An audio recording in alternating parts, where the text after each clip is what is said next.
Hey guys, today we are going to start to review functions, all the different ways that you can see a function and then how to decide if it is or is not a function. So let's review. For something to be a function, that would mean that every x value corresponds to exactly one y value, which basically is saying that the x values can't repeat. If an x value does repeat, but it has the exact same y value, then that would be a function. So that's the only exception as to when it's okay if an x value repeats. So if we look at number one, this is an example of mapping. And when we did mapping, we had the ovals around it. It's the same thing. And each of the x values is on the left and the y values is on the right. To list our domain, we put our x values, remember domain is x, range is y, we put them in order from least to greatest. And then to do our range, we line them up with its x value. So the y value that goes with -2 is 2. The y value that goes with -1 is 1. The y value that goes with 0 is 0. The y value that goes with 1 is 1. And the y value that goes with 2 is 2. This is a function because every x value corresponds to exactly one y value. Number two, if we look at our domain, we are going to list them in order from least to greatest. So that would be -2, then 0, 1, and then 3. And then we line up the range, the y values, with its corresponding x value. So 3 goes with -2, -2 goes with 0,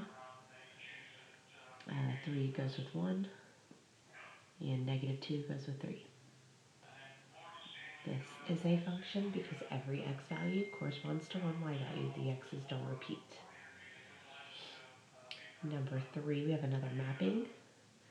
We are going to list our domain in order from least to greatest. So that would be 1, 3, 5, and 7. And our range, we line it up with the x value that it goes with. So -1 goes with 1, 4 goes with 3, 4 also goes with 5, and 6 goes with 7. And that is a function as well because each x value corresponds with one y value. Number 4, I'm going to list my domain over here because it's kind of long. So my domain in order from least to greatest, it's already in order from least to greatest, so that's nice. -2, -1, 0, 1, 2, 3, and 4. Same thing with our range. I'm going to put it over here. And we line up the x value, or the y value, with its corresponding x value. So that would be -3, -1, 1, 3, 5, 7, and 9. And that is a function because each x value corresponds with one y value.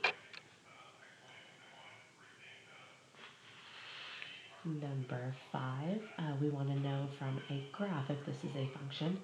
So to do that, we would use our vertical line test. And if at any point we make a vertical line, it will fail the vertical line test, which means it's not a function. Hopefully you can see right there, right off the top, I make a vertical line right there. So that is not a function. And why? Because it failed the vertical line test. So these are all of our ways to identify a function. We have mapping, we have ordered pairs, we have another mapping right there. Down here on number 4, we have a table of values. And then number 5, we have a graph. So if you remember from our notes, when we identified functions, we split them up into linear functions and nonlinear functions. Okay, so if something is a function, it can then be a linear function or a nonlinear function. Linear functions is what we did in 7th grade. Nonlinear is what you're going to do next year in Algebra 1. So to review here, our linear is split up into proportional and non-proportional, and then we wrote those equations for those lines, and we've also graphed those lines. Okay, linear means that it has a constant rate of change. Nonlinear would have no constant rate of change. Linear is going to make a line, obviously. Nonlinear is not going to make a line. Another way to identify nonlinear is that one of the variables could be raised to a power other than 1, like that equation y equals x squared. So just to kind of review that, this is what we're talking about right here, the function part. I know that if something is a function, then it can be a linear function or a nonlinear function. Okay, let's finish on number 6. So it says that a line passes through these two ordered pairs and this one. We want to know what is the value of n. So if all 3 of these points are on a line, that means that they all have the same slope. They only have the same slope because they're on the same line. So the slope from here to here is the same as it is from here to here.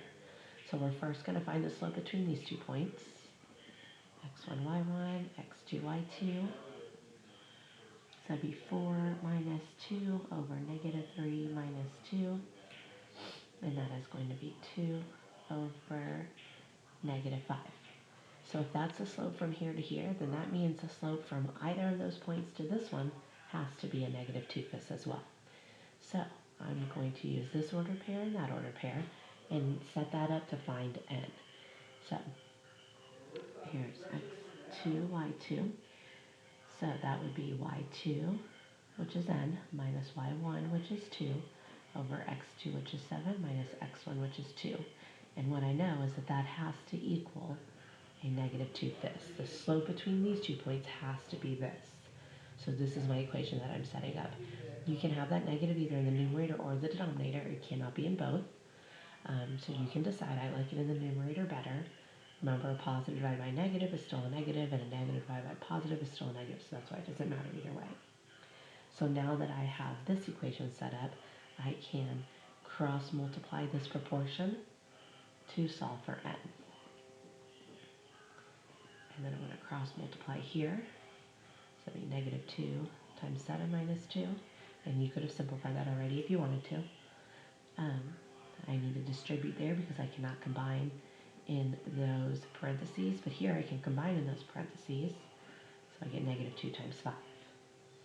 So I have 5n minus 10 is equal to negative 10. And now I can solve for n. So I'm going to add 10 on both sides. I get 5n is equal to 0. And then divide both sides by 5 to get that n is equal to 0. If y'all have any questions, just let us know.